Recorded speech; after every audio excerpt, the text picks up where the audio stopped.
Hi, it's Friday night. Crystal in here on a Friday night, getting ready for bed at 8:19 p.m. But before I go to bed, I wanted to come on here and talk to you about something that is really close to my heart, money. So, why am I talking to you about money tonight, and why is money so close to my heart? Because all my life, I have been chasing money. Like feast or famine comes to mind. Uh, the moon cycles, waxing and waning. Okay, waxing and waning, my bank account. So at this point in my life, I find this to be really funny because when I look back on my life, hindsight is 2020, okay? But when I look back on my life, I never actually had to worry about money, but I always did worry about money.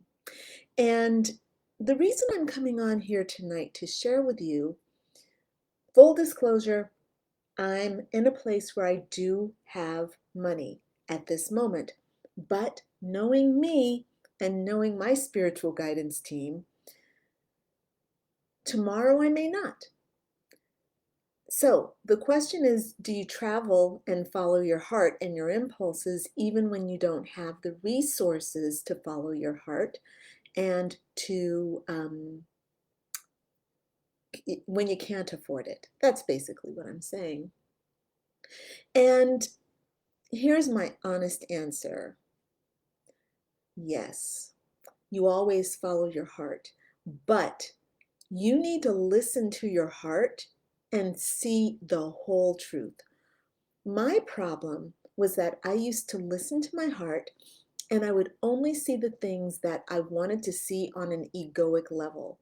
I never would look at the totality of what my heart was saying. So a lot of people think that the heart is not wise, like that it's rambunctious and carefree and it makes mistakes. But actually, your heart never makes mistakes. There's probably a good chance, though, that you aren't listening deep enough and that you don't maybe have a reliable system for understanding fully the depth and the content that your heart is trying to show you. So, for myself, I have traveled and around the world. Literally, I've been to my earliest travels started in Europe. I was 15 years old. I went all over Europe. And then I traveled to the Soviet Union when I was in my 20s. I've been to Brazil. I've lived in Croatia, Spain. I've spent extended time in Cambodia and India. I've been to Brazil. Did I say that? Okay. So I've traveled the world and never have I had an abundance of money when I've traveled. Now, the other disclosure is I don't have children, okay? So I'm a single woman. There is a difference. Would I do things differently? No, I wouldn't do things differently. But if I had a child, I would be listening not just to my heart, but to my child's heart as well. I'd be tuning in, doing a lot of work with my own higher self and my child's higher self, and I'd be making decisions based on these two things that are together, not just about me alone. So when if I had a child and my heart and their heart and my higher self and their higher self said, hey, you only have $2 in the bank, but we want you to go to Brazil. Would I do that? Yes, because I trust I trust God. I trust my soul. I trust my higher self 100%. Do I trust myself to listen to their message? That's a good question. I just ask myself a good question. Do I trust my, yes, yes, I trust myself 100%. to listen fully to my soul, my higher self, and God. However, there is a little caveat. I don't believe and I don't trust myself to understand 100% of the messages that they give me. I do trust myself to understand enough of the decisions, enough of the information they're giving me to be able to make the next several steps and to be able to have a participating co-creative relationship with the ethers. So the title of this video is not written anywhere. It's something about money. Oh, it's a candid look at money, I said, and then should you travel when you're flat broke? Yeah, should you travel when you're flat broke? And again, my answer is yes, if your soul and your higher self and God are telling you to. Yes, you do what they tell you to do all the fucking time, period. And, you know, this is not ego's game because your soul, your higher self, and God will always keep you safe. They're not going to ask you to do something that is not fully insured. They might ask you to they might need to get you to the next step, okay? And they might know that your hard-headed self only goes to the next step when you lose something. So losing money, running out of money, running out of energy, running out of resources. Maybe that's the only time you actually listen to God. You know, when you've lost something valuable, maybe that's the only time you really settle down and listen. In which case, when you don't listen, when you don't meditate, when you don't do your yoga, when you are drinking too much, when you're smoking too much, when you are not doing your inner work, when you are not in a relationship with yourself, yeah, you're going to miss out on the messages. And you're going to have to be taught the hard way because you're hard-headed. I'm speaking from experience because I'm 51 and my head has been so fucking hard. It has been so fucking hard for all my life until the last year. And maybe my head has been hard even up until the last month.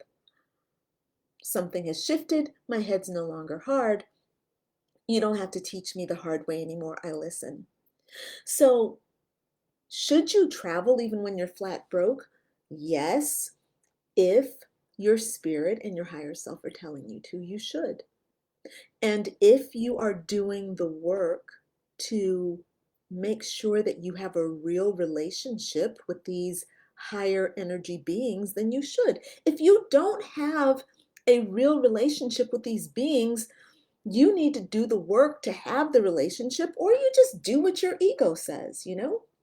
The wonderful thing about the higher energies, those higher frequencies, is that they know how to take over your mind and your body and the world around you when they need you to do what they need you to do. So if you're not progressing fast enough, they will throw you curveball after curveball to get you on track, to get you moving.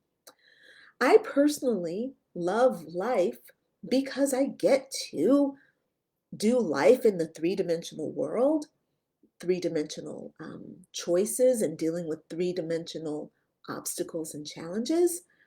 But I also have this incredible connection to the higher dimensions where I am just surrounded by light and love and opportunity for more light and love, right? So for me at this point in my life, I do what Spirit says, whether I'm solvent with my money or whether I'm broke. I have literally, when I first moved to Spain, when I made the decision, I had about $2 in my account. I was not overdrawn. And it was like in April, the end of April, I had the decision. This was 2015, no, 2016, something like that. In April, I was back in California, and I woke up and I'm like, something's changed. I feel like I need to go. Where am I going? Did this really powerful search through art communities. Felt so strong, felt so strongly connected to this one place in this beautiful, incredible town. Uh, it was near Barcelona, but in the mountains beyond Barcelona. And I followed my heart. It said, you need to go here. And so I did. I wrote them. I said, hey, I'm working on a book project. Can I come to your art center? And they told me how much it would cost. And I did the calculations for the flight. I didn't have my dog at the time, but I did all the work about, figuring out how much money I would need. And I literally, in that April, I had, like I said, a couple dollars in my account. And then I said yes to it anyway, because the thing that I knew is that I trust God. I wasn't as good of a listener back then as I am now, but I knew enough to trust God, to trust my spirit guides, right? My spiritual guidance team was very different than it is now, but it was there and it was strong, and we had a relationship. And so I made the decision, and I came out and I announced to my household, I said, I'm leaving, I'm going to Spain. And I was gone the next month, and the money started just arriving, it just started showing up. And it's not that there were tons, it wasn't tons of money, it was just enough money to do what I needed to do. That's Bashar. If you know Bashar, that's how Bashar defines abundance. The money to do what you need to do when you need to do it. Abundance. So for me, that's how I've lived my life. And again, I've had tons of money come in, like literally $60,000 a month, easy. But my energy and my soul is like, every time I get that money, I try to be holding on to it. I be trying to hold on to it, And my soul keeps saying, girl, you need to let go, because that's just got to flow. You need to let it flow, because the moment I hold on is the moment it starts to constrict and stop. So I'm like, but I have this money. I want to hold on to it. I want to save it. Like, nope, the answer is you invest it. So I always invest in my life. I buy the things I need to do. I invest in my life totally. And that's how I live my life. Right now, I'm in one of those periods where I have a lot of money. And the thing is, I'm not trying to hold on to the money, not at all. What I am doing, what I'm ready for now is not holding on to money, but developing money, cultivating money. And I cultivate money not through money itself, not even through my business, even though my business, I love my business. This is so fun. My business, I love it. But I cultivate money through energy work within myself, because money is nothing but energy. From John Randolph, money, M-O-N-E-Y, my own natural energy yield. That is the truest words ever spoken about money. So the more energetic you are, the more you take in life, the more you embrace life, you embrace your situation, you appreciate all, the more money you have, period. It's that simple. Now, I say this to people and they're like, Crystal, I embrace life. I'm always embracing life. And I'm listening to them talk, and the way they talk about things and the way they talk about the challenges they have. And I'm like, you sound like you don't appreciate life. And what they're saying is, I appreciate life conditionally.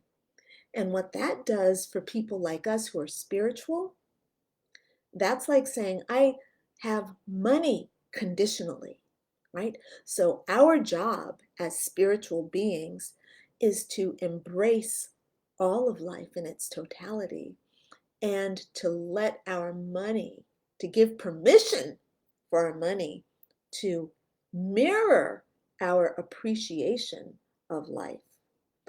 And the darker the times you've had, the more true appreciation you bring to those times, the more, the deeper is your money, the more um, powerful and rich is your wealth. I'm thinking about Pluto right now. This is not going to be an astrology call, session. And look, I've already gone over the time I said I wanted to do, but I'm just going to end here with Pluto, and then I'll have this conversation another time. But Pluto, the planet Pluto, and Pluto, the planet, is named after the Greek god. No, wait, is Pluto Greek or Roman? Oh, I do believe that Pluto is Greek. Okay, if I'm wrong, I'm sorry. It's the same concept. Um, Pluto is responsible for wealth that comes from beneath the earth. Gold, diamonds, gemstones, oil, right? Powerful wealth. The stuff in our world, we build our nations, we build our systems on that kind of wealth, okay? Pluto is also the guardian of hell, which is Hades, is the Roman god, if I'm not mistaken. Pluto and Hades are very similar, okay? They're not exactly the same, but they're very similar. I think Pluto is maybe a little more gentle than Hades.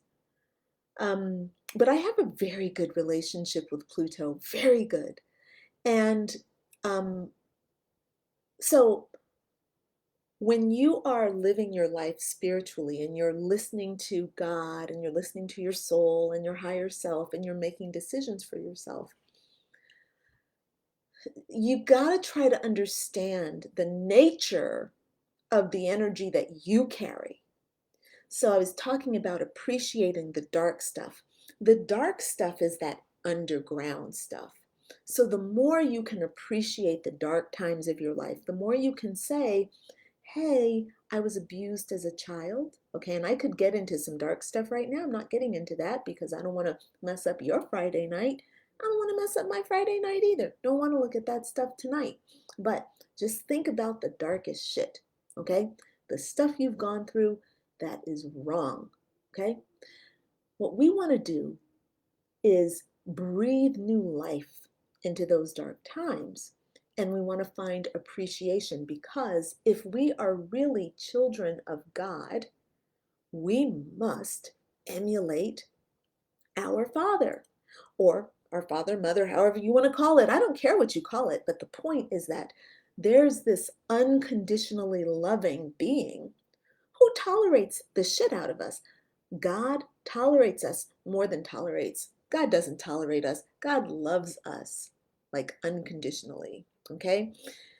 That's what we need to do with our lives, is like unconditionally love our experiences. And I'm not saying this is easy. If it were easy, we wouldn't even be here. It'd be a different, totally different world. It is very difficult, but this is wokeness. Everybody's like, I'm woke. I'm like, really? Do you love your shit? Because, you know, that's the truth of being woke. You ain't woke until you love your shit. Okay? And the biggest shit of all is the shit that we do, us. Self-love, unconditional self-love. When you can love yourself truly, meaning you don't have an inner voice that's holding you back, judging you, an inner critic that's holding you back, an inner tyrant that's holding you back, a voice in your head, an ego in your head judging everything you do, telling you you're not good enough, and creating all sorts of drama in your mind, okay, in your subconscious, okay, on the conscious level, oh yeah, I'm good, and yet I'm sick, or I'm tired, and I can't make this work. On a conscious level, okay, you're all positive, but on a subconscious level, what are you doing to yourself? What is your energy? What is your vibration? Okay, all that stuff matters because as you go forward, and I say travel the world, and even if you're broke, you can't be fully connected to God when you are letting your ego drive you and you're making decisions from your ego. Okay. Okay. I know I'm all over the place. I was very focused and now I'm kind of tired. I've been up since 1 o'clock this morning. By the way, one last thing. This has come in twice since I started this. One last thing, please bear with me. The reason you're broke in the first place is not because you're stupid. It's not because you're poor. It's because you're here to have a certain experience and you're rocking that experience. That's important to understand because I was flat broke in Paris at one point in my life, but it was a fabulous, fabulous life. It was a fabulous flat brokenness. I rocked it. And I was only broke for a minute. It all repaired itself. It all worked itself out. I went on to find that abundance again. Okay, that's all. That's all I have to say. All right, wishing you a great weekend. Today is September 3rd. Wishing you a really good weekend. I'll catch up with you later. Bye for now. 21 minutes, oh my God.